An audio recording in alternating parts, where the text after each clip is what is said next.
Hello friends, இது உங்கள் பாக்கியலட்சுமி பாம்பு சமையல். ஒரு கடாயை அடுப்பில் வைக்கணும். எண்ணெய் ஊற்றி கருவேப்பிலையும் கருவேப்பிலையும் போடணும். எண்ணெய் கஞ்சோன்னா போடுங்க.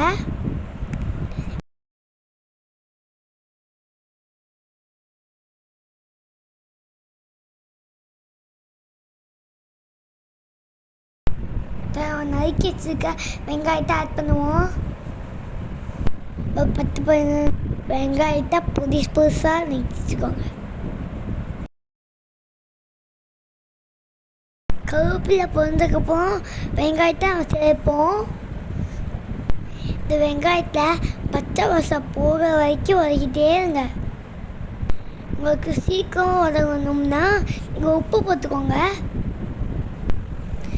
கருவேப்பிலைனா கருவேப்பிலே உப்பு இருக்கிறனால நாங்கள் ஆட் பண்ண உப்பு. இதுக்கு இதில் பூனை நாம் நச்சு வச்சுருவோம். இந்த சமயத்தில் 2 தக்காளியை நம்ம நறுக்கி வச்சுருவோம். நல்லா வதங்கினதுக்கப்புறம் இதை ஆட் பண்ணோம்.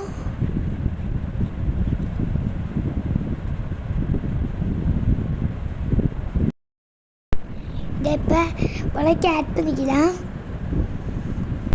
இதையும் சேர்த்து நல்லா வதக்கிக்குவோம்.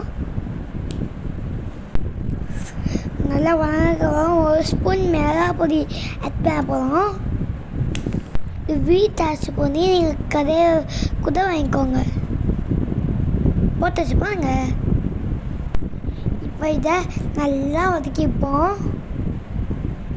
பச்சை வாசம் போக்கு வதக்கணும்.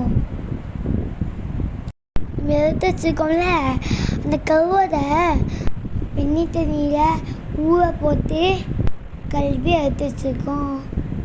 அதை இப்போ இதில் ஆட் பண்ணியாச்சு. இதை இப்போ 1/4 டம்ளர் தண்ணி ஊற்றணும். நீங்கள் எந்த கிழமை வேணாலும் எடுத்துக்கலாம். இப்போ தண்ணியோட கருவாடும் சேர்ந்து வெந்து வரணும். அங்கே ரொம்ப சூப்பராக வந்துச்சா. இதை நாம் கஞ்சிக்கு ஞாயிற்றுக்கிழமை சண்டேக்கு சாப்பிடுவோம்.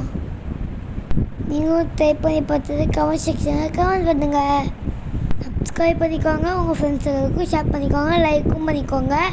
பக்கத்துக்கு ஆழ்ந்த பெல்லைக்கனையும் வச்சுக்கோங்க. Thank you for your support. Thank you.